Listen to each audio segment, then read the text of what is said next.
আগের মতো শান্তি তো আর এখন পাওয়া যায় না। মানুষ সব পাল্টে গেছে, পাল্টেনি তো জামানা হয়। মানুষ সব পাল্টে গেছে, জামানা ঠিকই আছে, জামানা ঠিকই আছে, মানুষ সব পাল্টে গেছে। আগের মতো শান্তি তো আর এখন পাওয়া যায় না। মানুষ সব পাল্টে গেছে, পাল্টেনি তো জামানা। আগের মতো শান্তি তো আর এখন পাওয়া যায় না। মানুষ সব পাল্টে গেছে, পাল্টেনি তো জামানা হয়।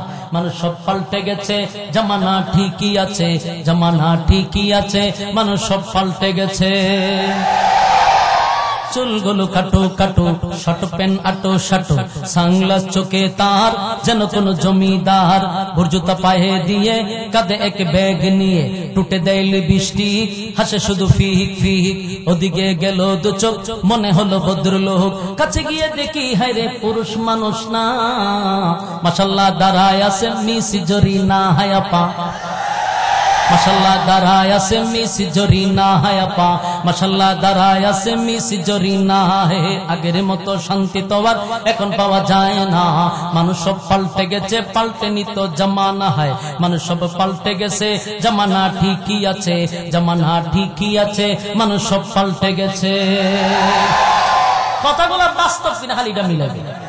আমাদের সমাজের মানুষগুলি এখন পুরুষরা মহিলার বেশ ধরে, এগুলার উপরে আল্লাহ কথা হয় না। পুরুষ তোরে আল্লাহ পুরুষ বানিয়েছে, তুই তো মহিলার সুরত ধরলি, আর মহিলারাও হলো তো সব পুরুষ। এটা তো ঢাকা শহর, আমার থেকে অভিজ্ঞতা বেশি। আমি গ্রামে থাকতে বছরে একবার দেখি কিনা সন্দেহ আছে, কিন্তু ঢাকা শহর রাস্তার বাইরে মাশাআল্লাহ দেখা যায়।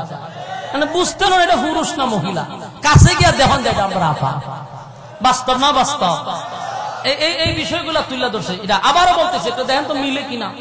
চুলগুলো খাটো খাটো, শর্ট প্যান্ট আটো শাটো, সানগ্লাস চোখে তার যেন কোন জমিদার।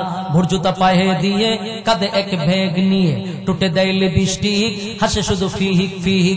ওদিকে গেল দু চোখ, মনে হলো ভদ্রলোক। কাছে গিয়ে দেখি হায়রে পুরুষ মানুষ না, মাশাআল্লাহ দাঁড়ায় আছে মিস জরিনা হায়াপা। মাশাআল্লাহ দাঁড়ায় আছে মিস জরিনা হায়াপা, মাশাআল্লাহ দাঁড়ায় আছে মিস জরিনা হে। আগের মতো শান্তি তো আর এখন পাওয়া যায় না।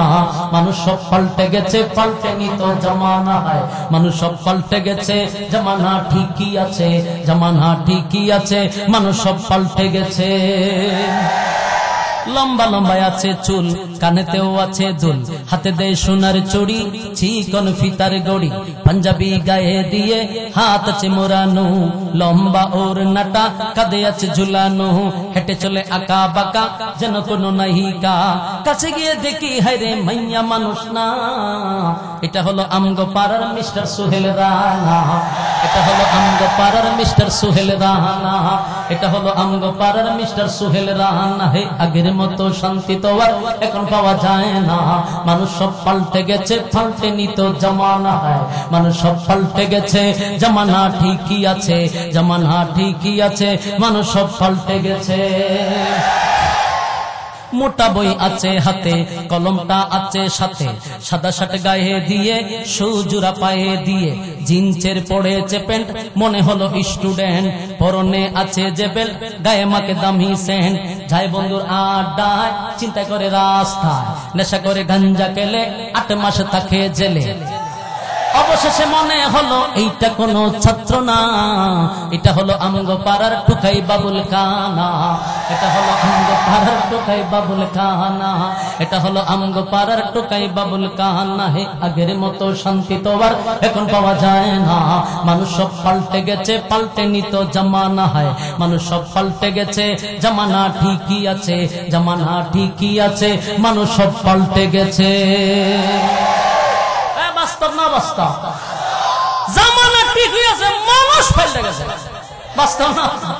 হামা মাইয়া ধরে পুরুষের বেশ, পুরুষ ধরে মাইয়ার বেশ। কিয়ামতের আলামত এদের উপরে আল্লাহর নালত। কোনদিন মাইয়ার বেশ ধরবে, কাড়া ভরবো আপনার উপরে। সাবধান, এগুলা করা যাবে না। আল্লাহ বোঝার তৌফিক দান করুক, আমিন। হ্যাঁ, সন্তান চাইবেন কার কাছে? শালি মাজারে সন্তান দেয়নি, গোলাপ শাহ। এই জন্য স্পষ্ট হওয়া দরকার। আমি বিশ্বাস করছেন আল্লাহ একজন, আমার জীবন মরণ সব আল্লাহর জন্য, আমার নামাজ আল্লাহর জন্য, আমার ইবাদত সব আল্লাহর জন্য। তাহলে সন্তানটা চাইবার সময় গোলাপ শাহ কাছে কেন, শালির কাছে কেন? আধা ঘন্টা হাসা কঞ্চিতে বাইরে নিয়ে যেতে একবার মিনিমাম গড়ি দিলে আধা ঘন্টা বাইরে। বলুন চাইবেন কার কাছে? আল্লাহ বলেন আমার কাছে চাইতে। আল্লাহ রাব্বুল আলামিন বলে বান্দা শুন, বানাইছি ইবাদতের জন্য, গোলামি করবি আমার। আসমান বানাইছি 7টা, জমিন বানাইছি কয়টা? 7টা। চন্দ্র, সূর্য, গ্রহ, নক্ষত্র, পাহাড়, পর্বত, সাগর, নদী, নালা, খাল, বিল, কীট পতঙ্গ, যা দেখি যা দেখি না সব আল্লাহ তো বানাইছে, কিন্তু সব বানাইছে আমাদের প্রয়োজনে। সব বানাইছে আমাদের প্রয়োজন, আমরা বানাইছে আল্লাহর কাছে, আল্লাহর প্রয়োজন। আমরা শুধু গোলামি করবো না, আর সমস্ত সৃষ্টিজগৎ যুগল, সমস্ত সৃষ্টিজগৎ গোলামি করবে আমাদের। সূর্য কার গোলামি করে? আমরার গোলামি করে। প্রতিদিন নিয়ত আপনাদেরকে রুদ্র দিতেছে, এটা গোলামি কার করতেছে? মানুষের গোলামি করতেছে। আল্লাহ সমস্ত মাখলুকাত বানাইছি তাদের গোলামি করার জন্য, আর তাদেরকে বানাইছি আমার গোলামি। গোলামি করবে একমাত্র আল্লাহ। যুবক ভাইরা আমার, তাহলে 1 নাম্বার হলো ঈমান। 1 নাম্বার কি? ঈমান, ঈমান, ঈমান, ঈমান। ঈমান যারা দাবি করে ঈমানদার, পরীক্ষা আছে না নাই? পরীক্ষা আছে। পরীক্ষা ছাড়া আল্লাহ জান্নাত দিবে না, এবং এটা নিশ্চিত থাকেন পরীক্ষা আসবে। হয় গরিব বানায় পরীক্ষা দিবে, না গরিব বানায়, না হয় ধনী বানায়, নাহলে ক্ষমতা বসায়। ফেরাউনের আল্লাহ ক্ষমতা দিছে না? ক্ষমতা ফাইয়া 90,000 নবজাতক শিশু প্রথমে জবে করছে। 90,000। এবং ফেরাউনের মানুষের ডাকতো পেরাক ফেরাউন, মানুষের ফেরাক মারত, নিজের স্ত্রীর পর্যন্ত ফেরাক মারছে। নাউজুবিল্লাহ। ফেরাক ফেরাউন ক্ষমতা দিছে, ক্ষমতা পাইয়া ক্ষমতার অপব্যবহার করছে। আল্লাহ হয় নীল নদের মধ্যে নবজাতক শিশু মাইরা ফেলাইছিল, তোরে নীল নদে সুবাই আমার শেষ করছিল। নমরুদ্দারে গোটা পৃথিবীর রাজত্ব দিছে। নমরুদ্দার রাজত্ব ব্যয় হয় আমি নিজেই খোদা। আল্লাহ হয়তো জুতা আমার রেডি। বলুন নমরুদ্দারে জুতা ফিটাইছি নি? জনমের ফিটানি ফিটাইছি। এই জুতা এখনো আছে মাথার উপরে, এখনো আছে। যারা একটু দিক সিদিক করে জুতা ফিটানি শুরু করে, কিয়ামত পর্যন্ত নমরুদের জুতা থাকবে। উল্টা পাল্টা করবার জুতা ফিটাই। বাস্তব না বাস্তব? ক্ষমতা দিয়া পরীক্ষা করে, ক্ষমতার অপব্যবহার করা যাবে না। আর টেকা দিয়ে আল্লাহ পরীক্ষা করে। আমরা কাছে অনেকে হুজুর দোয়া করেন, যা দিছে শেষ করেন যেত। আল্লাহ দিছে আপনারা দোয়া, হুজুর ডাকাতে 2-4টা বাড়ির মালিক আছে, এমন ভাবে কয় যখন বোঝা যায় এর আল্লাহর খুব প্রিয় বান্দা, এমন গর্ব করে কইতে যায় আমার অনেক টাকা। এটা বুঝে না টেকা দিয়ে পরীক্ষা ফলাইছে।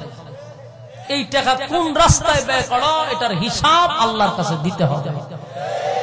গর্ব করে আমার অনেক টাকা, টাকা দিয়েও পরীক্ষা করে। পরীক্ষায় ফেল মারবা, ফাঁস করার আর সুযোগ নাই। কথা হয় না? দ্বিতীয়বার কি আপনারা আর পরীক্ষা দিতে দিব? কথা হয় না? 1 নাম্বার কথা হলো, ক্ষণস্থায়ী পৃথিবীতে রব্বুল কারীম পাঠাইল পরীক্ষা দেওয়ার জন্য। এই পরীক্ষায় যদি কোনো বান্দা বান্দি একবার ফেল করে রে, দ্বিতীয়বার আর কোনদিন হলে ঢুকতে পারবে না। আল্লাহ বলেন বান্দা শোন, 1 নাম্বার হলো আর ঢুকতে পারবি না। তাই ঈমানের পরীক্ষায় উত্তীর্ণ হওয়া দরকার আছে না নাই? আল্লাহ বলেন পরীক্ষা নিব, যুগে যুগে নবী রাসূলের কাছ থেকেও পরীক্ষা নিছি। নূহ পয়গম্বরে পরীক্ষা করলো, দাউদ নবীরে পরীক্ষা করলো, সুলাইমান নবীরে রাজত্ব দিয়া পরীক্ষা করলো, আইয়ুব নবীরে 18 বছর পোকায় খাওয়াইয়া পরীক্ষা করছে। হাসরের মাঠে যখন মানুষ দাঁড় হয়, অনেক মানুষ বলবে আল্লাহ আমি তো চেয়ারম্যান আসলাম এলাকা, বিশাল একটা দায়িত্ব আমার সভাপতি বানায় দিছে একটা দলের, আর আমি আবার চেয়ারম্যানও। নেতাগিরি করতে করতে নামাজ পড়তে পারছি না, নেতাগিরি করতে করতে আপনারা ডাকতে পারছি না। আল্লাহ কিতা আসলে চেয়ারম্যান, আরেকজন দেখবো তুই কিতা আসলে, আমি তো এমপি আসলাম। আল্লাহ কত আমার আরো বেশি দায়িত্ব, আরো বেশি, আপনার খবরও নিতে না।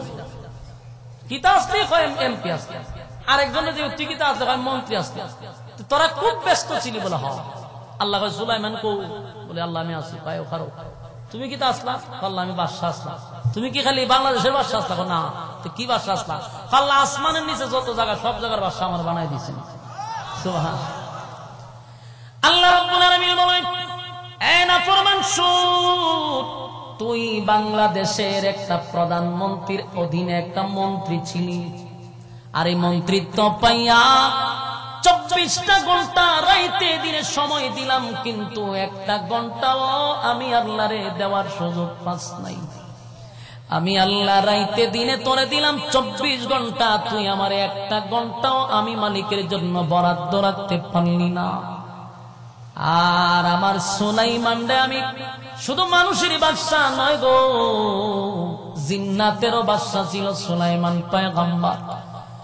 পিপিলিকার ভাষা বুঝতাম, সুলাইমান নবীরে আল্লাহ গোটা পৃথিবীর বাদশা বানায়া দিছিল। এত ব্যস্ততা, কমপক্ষে বউ ছিল 300 জন। এরা কয়টা কোনো ব্যাপার হয় না। আমার কথাটা বুঝছেন না আপনারা? বউয়ের কথা বলছি। বউ বলেন কি কইছি? আমরা যদি লারা দিবার দরকার আছে, 300 বউ আপনারা শরীরে লারা হয়ে দিছে না। এক বউ চালাইতে কতবার শনি একরা জানি তা আমরা জানা আছে। এরপর আপনারা শরীরে লারা দিল না যে একটা দুইটা কইছে না, হুজুরে 300 বউ হয়েছে। এই একদিন করে সময় দিলে কয়দিন লাগবে? 300 দিন লাগবে। প্রতিদিন যদি একজনের সাথে দেখা পায়, ঠিক ব্যস্ত কম না বেশি? কি পরিমাণ ব্যস্ত! 300 বউ, রাজত্ব গোটা পৃথিবী। এও জিন্নাতের বাদশা, পক্ষীকুলের বাদশা, মানুষের বাদশা। 1 সেকেন্ডের জন্য আল্লাহকে বলে নাই সুবহানাল্লাহ। বাড়ি গিয়া আল্লাহ বলে, শুন, আমার সুলাইমান আলাইহিস সালাতু ওয়াস সালাম 1 সেকেন্ডের জন্য আমি আল্লাহরে বলে নাই রে। রাজত্ব দিয়া আমি আমার সুলাইমানকে পরীক্ষা করলাম, দুনিয়ার ব্যস্ততা রেখে আমি আল্লাহকে স্মরণ করছে। আর তুই বাংলাদেশের একটা মন্ত্রী হইছ, সময় কেমনে দিবি? কারণ দুর্নীতি নিয়ে ব্যস্ত ছিলি। দেশের টাকা পাচার করবি না, আমার গোলামি করবি। বেগম পাড়ায় বাড়ি বানাইবি না, আমার গোলামি করবি। এই নিয়ে তুই ব্যস্ত ছিলি। আমারে কস আল্লাহ আমার সময় ছিল না। সুলাইমান নবীরে গোটা পৃথিবীর বাদশা বানায়া দিলাম। সুলাইমান তো 1 সেকেন্ডের জন্য আমি আল্লাহরে ভুলে না। বলুন পরীক্ষা আছে না নাই? এবার একজনে দাঁড় করে, তুই কি তা করছ? আল্লাহ আমার 12 মায়া বেমার। আল্লাহর 12টা মাস আপনি আমার সর্দি দিয়া রাখছেন, তাই আমার উপরে ঠাডা করে রয়েছে 24 ঘন্টা। হয় আমার কোমরও ব্যথা নাইলে, ভিডিও ব্যথা নাইলে, আমার নাকের সর্দি নাইলে, আমার মাথার ব্যথা নাইলে, আমার পেট ঘুরায়। আমার তো একটার পর একটা দুর্নীতি আছে আমার শরীরে। আমি অসুস্থতার কারণে আল্লাহ হাসছি না, আমি খুব অসুস্থ আসলাম। আল্লাহ খুব বেশি বলা হয়। হ্যাঁ আইয়ুব করে, আইয়ুব নবী, আইয়ুব তুমি কতদিন অসুস্থ আসলা? আল্লাহ 18 বছর। কেমন অসুস্থ? আল্লাহ আমার শরীরের এমন কোন জায়গা নাই যেখানে কিরায় ছিদ্র করছে না। কথা কি বুঝতেছে না মা? যুবক কথাগুলি দিলের মধ্যে ঢুকান। অসুস্থতার দোহাই দিয়ে আমার মালিকের ইবাদত ছাড়া যাবে না। রাজনীতির দোহাই দিয়ে আমার মালিকের ইবাদত ছাড়া যাবে না। ছোট একটা পানের দোকান দিয়া বেচারা এত ব্যস্ত। মাদ্রাসার হুজুর যদি গিয়া কয়, হুজুর আসেন না একটু, ভাই একটু আসেন, নামাজও যায়। হুজুর রে উত্তর দেয়, হুজুর আমার সমনা। হুজুর রে কয়, হুজুর আপনি যাই নামাজ, আমার সময় নাই, আমি ব্যস্ত। দেখুন না ফানের লাগে কত মানুষ খারাপ, কেমনি কি তা করতাম বলছেন। আচ্ছা যাই না আপনি, দেখা যাক, আমি আইতাছি। বেচারার সময় নাই, খুব ব্যস্ত।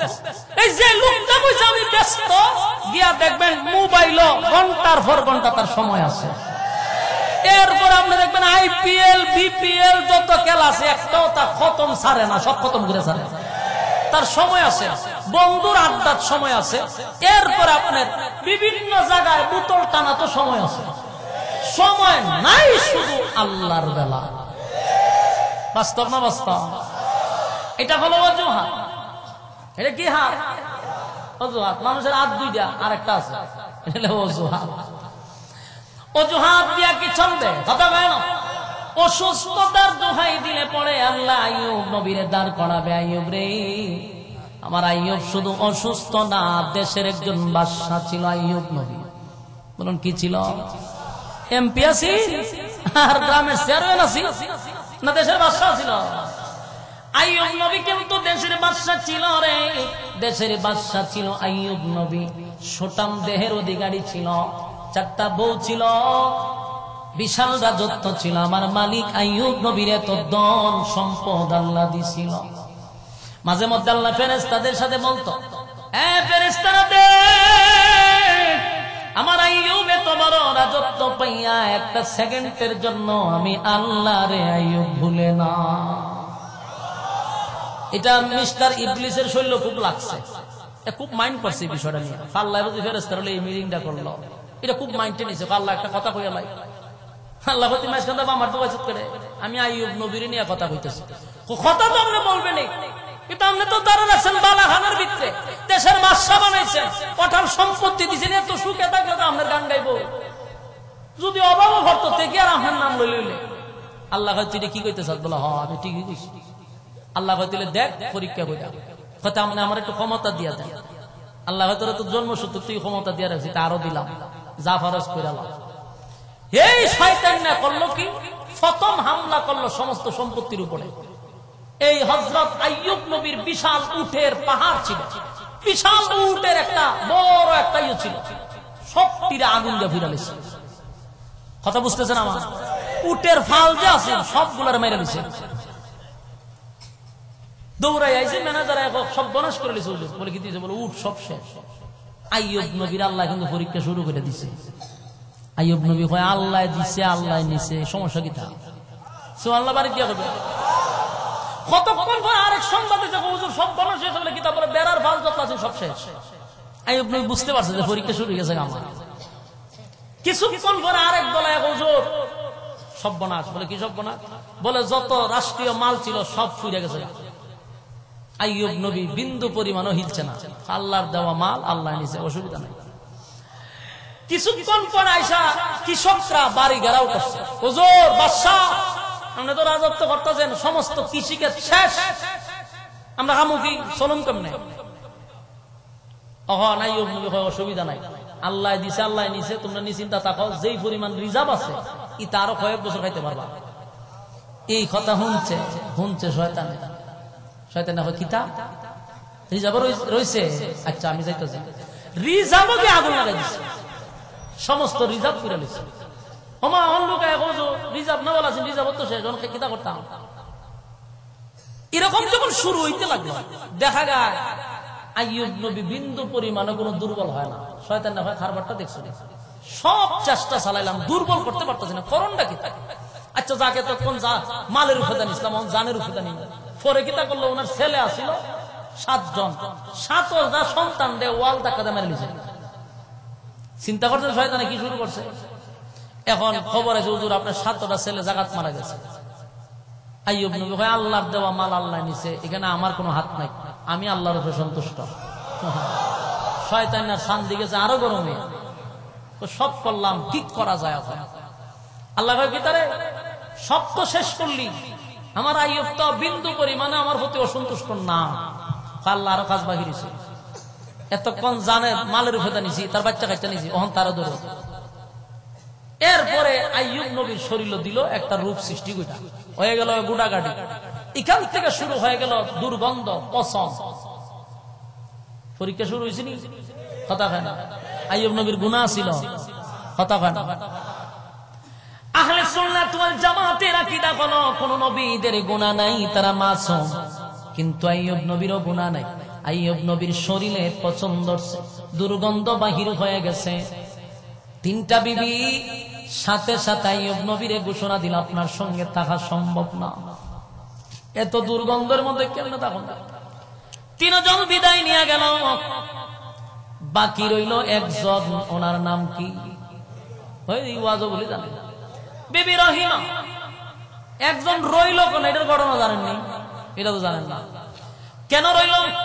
3 জন চলে গেল, বিবি রহিমা কেন আইয়ুব নবীর সঙ্গে ছিল রে, যেখানে মানুষ দাঁড়াইতে পারে না দুর্গন্ধের কারণে, শরীরের মধ্যে কিরায় ধরে ফেলছে, দুর্গন্ধ শুরু হয়ে গেছে, কেউ কাছে আসতে পারে না।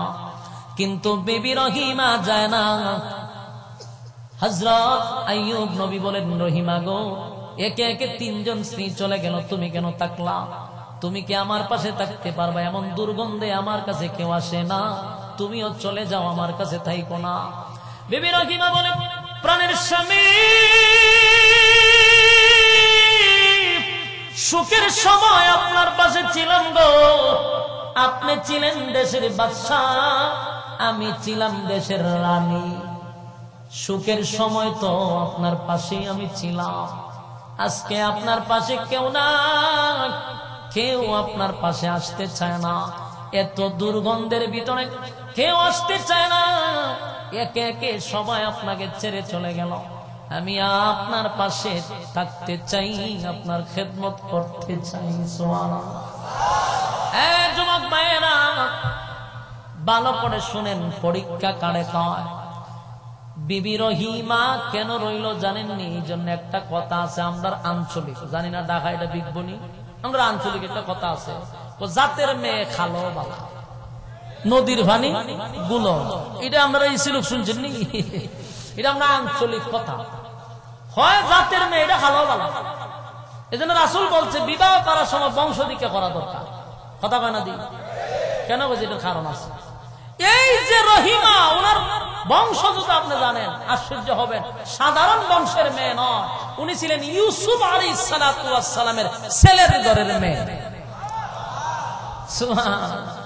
নবী বংশের মাইয়া, ইউসুফ নবীর নাতনি, সাধারণ ফ্যামিলি, এই জন্য জাতের মেয়ে বাবা। বিবি রহিমা আইয়ুব নবীরে ছেড়ে যায় না। আইয়ুব নবী কয়, রহিমা গো, এমন দুর্গন্ধ তুমি কেমনে থাকবা? রহিমা কাছেই ছিল, এমনি গ্রামের লোকেরা বাড়ি ঘেরাও করছে।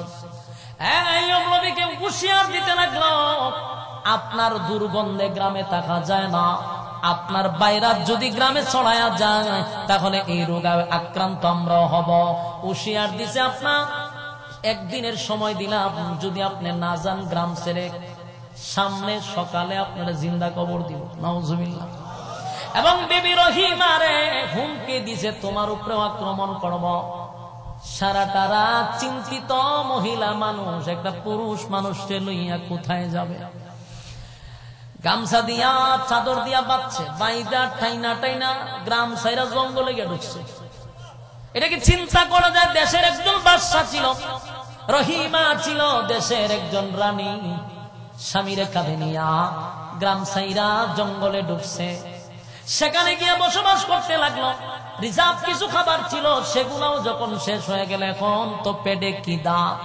আইয়ুব নবীর পেটে কিদা, খাবার কোথা থেকে দিবে রে? বিবি রহিমা চিন্তিত, এখন কি করা যায়? আমার স্বামী পেটের কিদায় দুনিয়ার থেকে বিদায় হবে, আমি স্ত্রীটা সহ্য করতে পারবো না।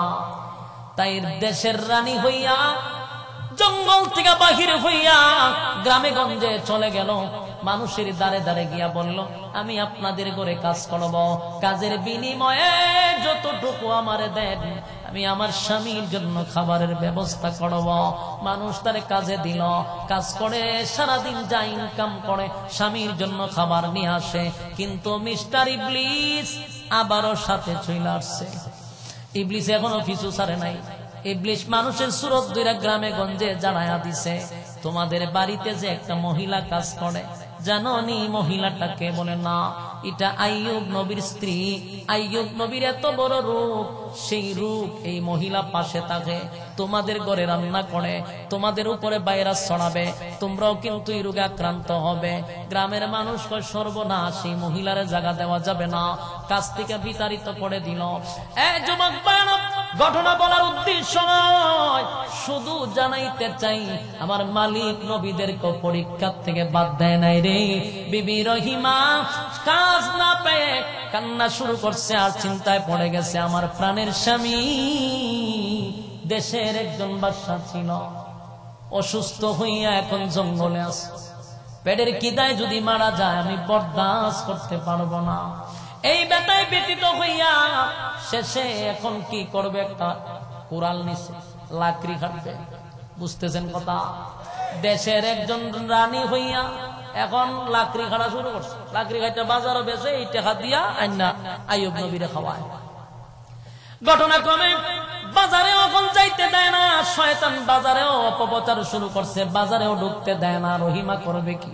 এরকম একটা দুইটা দিন নয়, 18 বছর পর্যন্ত আইয়ুব নবীরে কিরায় খাইলো, ফুকে খাইলো, কিন্তু রহিমা আইয়ুব নবীর পিছু ছাড়ে নাই। 3 বেলা খাবার নিজে কষ্ট করে স্বামীর মুখে তুলে দিছে। একটা পর্যায়ে নিজের চুল পর্যন্ত কেটে বিক্রি করে আইয়ুব নবীর খাবারের ব্যবস্থা করছে। এটাও শয়তান বরদাস্ত করতে পারলো না। আইয়ুব নবীর কাছে দরবেশের বেশ দৌড়াইছে শয়তান না, আয়া হয় গো আল্লাহর পয়গম্বর, আপনি যে একজন পয়গম্বর বলা হয়, আপনার বউ যে আপনারে খাওয়ায়, কেমনে খাওয়ায় জানেন না? আপনার বৌদি চুরি করে মানুষের বাড়ি, চিন্তা করে শয়তান না কত খারাপ।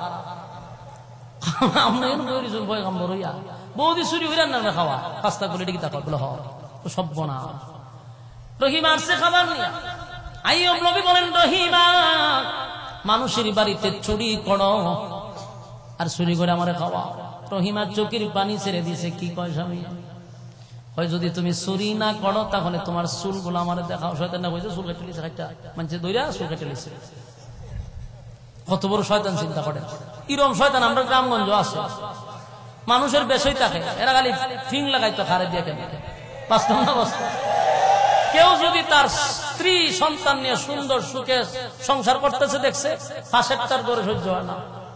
হে খালি দেহে কোন রকম সংসারটার মধ্যে একটা দ্বন্দ্ব লাগানো যায়। এই দ্বন্দ্ব লাগাইয়া এরপর একটা সমাজের মধ্যে বিশৃঙ্খলা সৃষ্টি করে। এটি মানুষ রূপী শয়তান, আছে না নাই? রহিমার মাতার চুল কাটছে, কিন্তু স্বামীর খাওয়ানোর জন্য চুল বিক্রি করে টাকা আনছে। আর এক হয় মানুষের চুরি করে ধরা খাইছে, এলিয়া চুল কাটছে। আইয়ুব নবী খুব সর্বনাশ। তখন রহিমার হয়তো তোমার মাথার চুল খুলো। রহিমা কই তখন তো মহামুসিবত বলল, খুললাতে অর্ধেক চুল নাই। ওহন তাই আইয়ুব নবী আরো বিশ্বাস করছে যে এই ঘটনা তো ঘটছে। আইয়ুব আলাইহিস সালাম বললেন, বিবি রে, আমার অসুস্থতার সরলতা নিয়ে তুমি মানুষের ঘরে চুরি করে আমারে খাবার খাওয়াইছো। আমি একজন আল্লাহর পয়গম্বর, কেমনে গো তুমি আমার এই খাবারটা খাওয়াইলা? রহিমার চোখ দিয়ে পানি পড়ে। যে স্বামীর জন্য বাগানে জঙ্গলে গিয়ে লাকড়ি কেটে বাজারে বিক্রি করে স্বামীর খাবারের ব্যবস্থা করলো, মানুষের ঘরে কাজ করে টাকা জোগাড় করলো, খাবারের ব্যবস্থা করলো, এখন কাজ দেয় না, তাই তো মাথার চুল বিক্রি করে স্বামীর জন্য খাবার আনছে। কিন্তু বিনিময়ে এত বড় অপবাদ। আইয়ুব নবীর মেজাজ গরম হয়ে গেছে, কসম করে ফেলছে, আল্লাহর কসম, আমি যদি সুস্থ হই 100 বেতের আঘাত তোমারে দিব। রহিমার মনে কষ্ট নাই, আমার স্বামী যদি সুস্থ হয়ে যায় গো, 100 বেতের আঘাতে যদি মারা যায় আমার কষ্ট নাই। আমার ঢাকা শহরের মা বোনেরা, মনে হয় আপনাদের কান পর্যন্ত আওয়াজ যাইতেছে। এই সংক্ষিপ্ত কথা থেকে শিক্ষা গ্রহণ করুন। একজন মহিলা থেকে স্বামীর খেদমত আপনি শিকার চেষ্টা করুন। আমাদের দেশের স্বামীরা যদি এত কষ্ট করার পরে, বউ যদি গার্মেন্টসে চাকরি করার টাকা দিয়া জামাই রেখা, আর জামাই যদি একটা কুড়া দেয় লাভ দিয়া তিনা তোলে, তোরা আমি ইনকাম করে না খাওয়াই। হ্যাঁ, আর যদি এরকম অসুস্থ থাকতে কোন চাই, এরকম অসুস্থ থাকতে যদি কষ্ট করে না খাওয়াইতো, আর স্বামী যদি কইতো তুই আমার চুরি করে না খাওয়াইছো, তাহলে বুকো হারা দিয়ে মাইরে নিলে বলে তুই আর বাচ্চা কি তাও তোর মাইরি লাই, হারা দিয়া তোমরা বেরিয়ে নিলে। বাস্তব বুঝি না বাস্তব। আমরা দেশের মহিলারা যে মারাত্মক, মাইরি লাই ভাই, মারাত্মক কি ভয়ঙ্কর। হাইটালাই পড়বেন, বাকিটা নিচে নামলাম না, উদ্দুরি বুঝ জ্বালাই, এমন ভয়ঙ্কর মহিলা। হ্যাঁ, কি সাকিব বুকিব যে হাইটালাইছে, কি যাক ভয়ঙ্কর চিন্তা করছেন নি? আইয়ুব নবী যে তুমি চুরি ফিরে আমারে খাওয়া। রহিমা চোখ দিয়ে ভানে সার আমারে মাইরা লাইলেন, 100 বেতের আঘাত দিয়েন, আল্লাহ যেন আমরা সুস্থ করে। সুবহান। এবার চিন্তা করুন, আইয়ুব নবী ইচ্ছেতে গেল, রাগ করছে, উনি পয়গম্বর, জিবরাইল আইছে, আইয়া পয়গম্বর, এটা আমরা ঠিক হইছে না। রহিমা আপনারে কিভাবে খাবার দিচ্ছে আপনি কল্পনা করতে পারেন নাই। আপনার বিবি মানুষের বাড়িতে কাজ করে আপনাকে খাবার ব্যবস্থা করে দিছে। আপনার বিবি নিজে পাহাড়ে লাকড়ি কেটে বিক্রি করে আপনার খাবারের ব্যবস্থা করছে। সেদিন মানুষের কাজ দেয় না, নিজের চুল বিক্রি করে আপনাকে খাবারের ব্যবস্থা করছে। আপনি এটা বলা ঠিক হয়েছে? হয়তো দরবেশ, দরবেশ এটা শয়তান। তো দরবেশের কথা হইলেন না, আমি কাম করছি, ওইটা দরবেশ না, এটা শয়তান। তো সর্বনাশ। আইয়ুব নবী বলছে মহাচিন্তা। যুবক ভাইরা আমার, সেই আইয়ুব আলাইহিস সালামকে একদিন 2 দিন নয় 18 বছর, কত বছর? 18 বছর কিরায় খাইল রে, শরীরটা আর কোথাও বাকি না, জাজরা করে গেছে। শেষে একদিন পোকাগুলি সমস্ত শরীর খাইয়া জিহ্বা দিয়া কামড় মারছে। যেই মাত্র জিহ্বায় কামড় দিছে, আইয়ুব নবী একটা চিৎকার দিয়া বলে, মালিক, আমার 18 বছর আপনি আমার শরীরটারে পোকা দিয়া খাওয়াইছেন, আমি আপনার উপরে কোনো অভিযোগ দেই নাই। আপনার শরীর আপনি খাওয়াইলেন, আপনি খুশি, আমি আইয়ুব খুশি। কোনদিন আপনার কাছে আমি কোনো অভিযোগ দেই নাই। দেশের ব্যবসা বানাইলেন, রাজত্ব সাল্লাম, মানুষ আমার গ্রাম থেকে গান ধরে বাহির করে দিছে। আমি জঙ্গলে থাকি, পোকায় খায় দুর্গন্ধ, এরপর অভিযোগ দেই না। কিন্তু আজকে আর পারলাম না, আমার জিহ্বার মধ্যে পোকে ধরছে। আরে মালিক,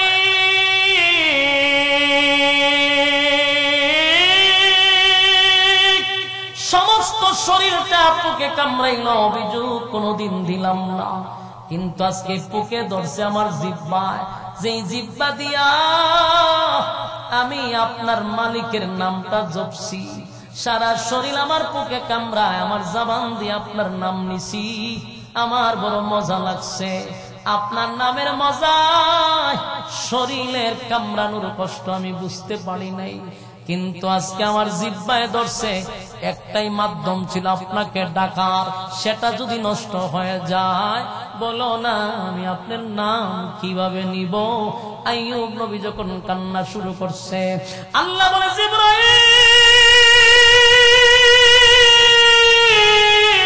আমার আইয়ুব রে একদিন 2 দিন লয় গো, 18 বছর পর্যন্ত আইয়ুব রে আমি পরীক্ষা করলাম, আমার আইয়ুব কোনদিন অভিযোগ করে নাই, কোনদিন আমার প্রতি অসন্তুষ্ট হয় নাই।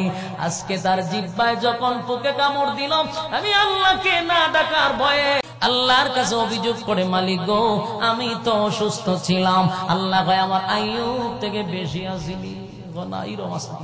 জুতা দা ভিড়া মহারা, তুই অসুখের কথা কইয়া আমার কাছে রেহাই পাইতেছ, এটা কি আওয়ামী লীগের বিচার পাইছ? কথা এটা কি আওয়ামী লীগের বিচার? এটা ইনসাফের বিচার, বাস্তব না বাস্তব? এটা ইনসাফের বিচার হবে, কোন বেইনসাফি বিচার হাসরের মাঠে হবে না। তবে হ্যাঁ, বেইনসাফি বিচারক ইনসাফওয়ালা বিচারকের কাছে ধরা পড়ে যাবে। যারা বিচার করছে ডাইনার বামে দিয়া, গ্রামের একটা শালীন বিচার হয়, গ্রামগঞ্জ, আমরা তো শহরে থাকো, গ্রামের যে বিচার, ইগানো প্যাকেট সিগারেট বরণ লাগে, ইগানো ডাইন পকেটে 1000, বাম পকেটে 1000, ওই একদিনের বিচার 3 সপ্তাহে নেয়। ওইখান থেকে দুর্নীতি শুরু হয়েছিল হাইকোর্ট পর্যন্ত, কি অবস্থা এটা আমরা ভালোই বুঝো। কথা কয় না, দর্শন করছে একজনে, পরের দিন ভোর থেকে উঠে আরেকজন। আর এই স্বভাবটা যে রয়েছে, এটার বাস্তব প্রমাণ হলো কিছুদিন আগে খুন করলো বারাটিয়া, আর দুষ ফালাইলো যেই ছেলের মা মারা গেছে, মা মারা যাওয়া তার ব্যথায় ব্যতীত সন্তান হিসাবে তার কলিজার উপরে কত বড় একটা চাপ করছে, নিজের মা মারা গেছে। এই হলুদ সাংবাদিক গুলা কত ভয়ঙ্কর চিন্তা করেন, নিজের সন্তানের উপরে এই অপবাদ চাপাইয়া দিচ্ছে। কারণ এরা তো ওই সরকারের যুগে থাকতে থাকতে রং পরিবর্তন করতে করতে এই সিস্টেম চালু করতে গিয়ে এখানে ধরা হয়েছে। আর যেই প্রশাসনের উপরে আমাদের আস্থা বিশ্বাস ছিল না, সেই পুলিশের দ্বারাই এটার মূল ঘটনা বেরিয়ে আসে। আর যে র্যাব, যাদেরকে আমরা সবচেয়ে আস্থার জায়গায় রাখতাম, এরা এত দুর্বল, এদের এই তদন্ত এটা আমরা আগে জানা ছিল না। একটা নির্দোষ ছেলে, তার মা মারা গেছে, তারে দোষী সাব্যস্ত করে রিমান্ডে নিয়ে ইচ্ছা মতো ফিরেছে। পরে পুলিশ কারণ আমরা জানাটা জীবন ডাইনবাম করছি, একটু দেখি বালা কাজ নিয়ে করতারি হন, হেরা তদন্ত করে দেয় সর্বনাশ। এই ছেলে তো আসলে খুনি না, খুন তো করছে বারাটিয়া, এই নির্দোষ ছেলেটারে রিমান্ডে নিয়ে তোরা মারলি, এইরকম বিচার তো করছে 16 বছর মিয়া। দুর্নীতি করছে আরেকজনে, খুন করছে আরেকজনে, আর সরল মুসলমান আলেমদেরকে দৈরা দৈরা এই গৃহবন্দী করে রাখছে, আয়নাগরের ভিতরে বন্দী করে রাখছে, নির্যাতিত বাংলাদেশের 16 বছর আলেম। বাস্তব না বাস্তব? এই বাংলাদেশের 16 বছর উলামায়ে কেরাম যেই পরিমাণ নির্যাতিত হয়েছে, আল্লাহর কসম কোন রাজনীতি দল এতটা নির্যাতিত নয়। আজকে যারা আলেমদেরকে মাইনাস করে কিছু করতে চান, ফলাফল ভালো হবে না।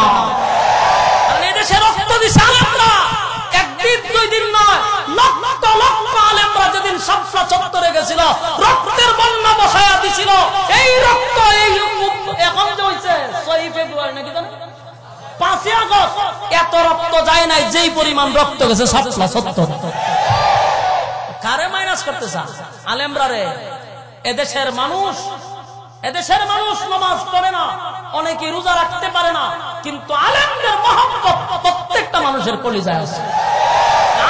আলেম মাইনাস করলে এদেশের জনগণ ঘরে বসে থাকবে না। যারা আইবেন আলেম মাইনাস করে সাহস করেন না, ছেলে বেশি দিন টিকন যেত না। কথা কই না দিন সম্মানিত সুধী। তাহলে বলুন বিচার কি? 16 বছরের বিচার হইব? আল্লাহ কয় এটা ইনসাফের বিচার। কথা কয় না। আপনি কারীম বলেন আমি পরীক্ষার হলে তোমাদেরকে পাঠাইছি, পরীক্ষায় যখন উত্তীর্ণ হইবা রেজাল্ট কিন্তু পরকালে হাসরের মাঠে 3টা মুহূর্ত হবে সবচেয়ে ভয়ানক। একটা হলো আমলনামার ডাইন হাতে না বাম হাতে। এই চিন্তায় মানুষ বৃদ্ধ হয়ে যাবে। 2 নাম্বার হলো মিজানের পাল্লায় আমলনামা ওজন দেওয়া হবে, সেই সময়টা অত্যন্ত ভয়ানক। 3 নাম্বার হলো ফুল সিরাতের পাড়ে যখন মানুষ দাঁড়াবে, সেই সময়টা ভয়ানক। 3টা সময় বড় কঠিন। আর সুসংবাদ হলো যারা দুনিয়াতে ঈমান আনছে, নেক আমল করছে, আল্লাহ কয় ডান হাতে আমলনামা দিয়া জান্নাতুল ফিরদাউসের মেহমান বানায়া দিব। আল্লাহ বলে জান্নাতে ঢুকাইয়া একটা সুসংবাদ দিব, বড় খুশি বড় খুশি। 1 নাম্বার সুসংবাদটা হলো জান্নাতে ঢুকাবো আর ঘোষণা করে দিব আর কোনদিন বান্দা তুই মরবি না। 2 নাম্বার ঘোষণা বান্দারে দুনিয়ার জমিনে তো মরণ নিয়ে বড় চিন্তা ছিল, 1 নাম্বার মরণ নাই। 2 নাম্বার হলো আর কোনদিন তুই বৃদ্ধ হবি না, চামড়া ডিল হবে না, চোখের জ্যোতি কমবে না, চুল সাদা হবে না, দাঁত নড়াচড়া করবে না, চোখের জ্যোতি কমবে না, শরীরটা দুর্বল হবে না, কমপক্ষে না হয় 60 হাত লম্বা আল্লাহ বানায়া দিবে। এরপর আপনি কারীম বলে আল্লাহ কয় দুনিয়াতে কালো চিনি মনটা বড় খারাপ ছিল, আয়নার সামনে যায় না, আয়নাই দেখে না, রাত্রিরা কয়ে মনে সেরা বানাইছে আমার আয়না দিকে কি দাও, মনের মধ্যে কষ্ট আছে না? কালো মানুষের মনে বড় কষ্ট ছিল। আল্লাহ কয় জান্নাতের ভিতরে গেলে আর কোনদিন তোর কষ্ট থাকবে না, প্রত্যেকটা মানুষের চেহারা আমি ইউসুফ নবীর মতো সুন্দর করে দিব, আর আফসোস থাকবে না। বাটি মানুষ মনের মধ্যে কষ্ট, আমি বাটি, আমি খাটো, আমি কালো। আল্লাহ কয় কোন কষ্ট কোন জান্নাতির ভিতরে থাকবে না রে। কণ্ঠ ভালো না হইলেও মনের মধ্যে কষ্ট থাকে। একটা গান বউরে শোনাইতে গেলে বউ দরজা লাগায় জাগা, কইরম বেমানি তো আমরা ঘরের ছাগলও বেমায়। মনের মধ্যে বড় কষ্ট যে গলাটা ভালো না, যদি গলাটা ভালো হইতো বউ আমার গানটা শুনতো। এই কষ্ট জান্নাতের ভিতরে থাকবে না। আল্লাহ কয় প্রত্যেকটা জান্নাতীরে কমপক্ষে আমি দাউদ নবীর মতো কণ্ঠ দিব। দাউদ আলাইহিস সালাতু ওয়াস সালামের কণ্ঠ পাবেন, ইউসুফ নবীর মতো সৌন্দর্য পাবেন, আদম নবীর মতো বডি পাবেন। আল্লাহ কয়ার পরে যে বিষয়টা দরকার, জান্নাতের ভিতরে গেলে পরে মানুষ রাজত্ব চায়, জান্নাতের ভিতরে রাজত্ব দিব কমপক্ষে পৃথিবীর 10টা পৃথিবীর সমান। এরপর আল্লাহ ঘোষণা দেব জান্নাতের ভিতরে কমপক্ষে নিম্ন স্তরের জান্নাতীরে বৌদি মুরে কমপক্ষে 72টা। আরে সুবহানাল্লাহ, আসতে কোনটা ডরায় ডরায় পাশে বাসা কমপক্ষে কয় না 72টা নিম্ন স্তরের জান্নাতি। ভালো রেজাল্ট করতে পারলে বউয়ের কোনো হিসাব নাই। সুবহানাল্লাহ। সেদিন এখন তো একটার বেশি 2টা বিয়া করলে কিয়ামতের অন্ধকার শুরু হয়। কতক্ষণ ঠিক নেই, ঘরের মধ্যে 24 ঘন্টায় করতাল বাজতে থাকে। কিন্তু জান্নাতের ভিতরে এতগুলা বউ থাকলেও কোনো বউয়ের সঙ্গে হিংসা থাকবে না। বিদ্বেষ থাকবে না, সবার মন মানসিকতা ভালো থাকবে এবং আপনার খেদমত করার জন্য পাগল থাকবে। আল্লাহ কয় কোনো কষ্ট জান্নাতের ভিতরে রাখবো না। যুবক ভাইরা যদি আলোচনা করতেই থাকি লম্বা সময় হয়ে যাবে, আপনাদের ধৈর্য থাকবে না। আমার শেষ কথা হলো, আল্লাহ বলেন যদি ঈমান আনো, ঈমান আনো। চারটা কথা বলছিলাম, আল্লাহ কয় তোরা ধ্বংস। অপশন হইল কয়টা? বাঁচার জন্য চারটা অপশন মাইনা চললে জান্নাতুল ফিরদাউসের মেহমান আল্লাহ বানায়া দিবে। এক নাম্বার হলো ঈমান, ইল্লাল্লাযীনা আমানু। দুই নাম্বার হলো আমিলুস সালিহাত, নেক আমল করো। তিন নাম্বার হলো ওয়াতাওয়াসাউ বিল হক। তিন নাম্বার হলো সদা সর্বদা হক কথা বলো। কথা বলো, হক কথা হলো জান, হক কথা হলো শর্ত নাম্বার 3, হক কথা বলতে হবে। 4 নাম্বার হলো ওয়াতাওয়াসাউ বিস সাবর। 4 নাম্বার হলো বাংলারে ধৈর্য ধারণ করতে হবে। ইসলামের কাজে মাথা গরম করা যাবে না, ধৈর্য ধারণ করতে হবে। তাহলে জান্নাতুল ফিরদাউসের মেহমান যদি হইতে চাই গো, তাহলে 1 নাম্বার হলো ঈমান, 2 নাম্বার হলো নেক আমল। নেক আমল, নেক আমল। এই মাহফিলে আসছেন, এই মাহফিলে বসছেন, দাঁড়ায় আছেন, এতক্ষণ আলোচনা শুনলেন, রাতের ঘুম হারাম করিয়া ঘরে ভালো বিছানা রাইকা নরমাল বিছানাতে বৈশা বৈশা উলামায়ে কেরামদের জবান থেকে জান্নাতের কথা শুনতেছিলেন। আল্লাহ কইতেন নেক আমল। আজকের এই মাহফিলটা আমাদের জন্য যেন নাজাতের উসিলা হয়ে যায়। কিয়ামতের কাদির ময়দানে এই মাহফিলটা হতে পারে তোমার আমার জন্য নাজাতের উসিলা। কথা হয় না? যুবক ভাইরা, তাহলে জান্নাতুল ফিরদাউসের মেহমান হতে গেলে নেক আমল, নেক আমল, নেক আমল দরকার আছে না নাই? এখানে বসে আছেন, এটাও নেক আমল। নেক পরিবেশে বসা, উলামায়ে কেরামদের সহবতে বসা, এটাও নেক আমল। এইভাবে যদি চলতে পারি, 1 নাম্বার ঈমান, 2 নাম্বার নেক আমল, 3 নাম্বার হক কথা, 4 নাম্বার হলো ধৈর্য ধারণ করতে পারলে রব্বে কারীম বলেন আমি তোদেরকে জান্নাতের মেহমান বানাবো। জান্নাতের মেহমান হইতে গেলে আমাদের শর্ত আছে না না?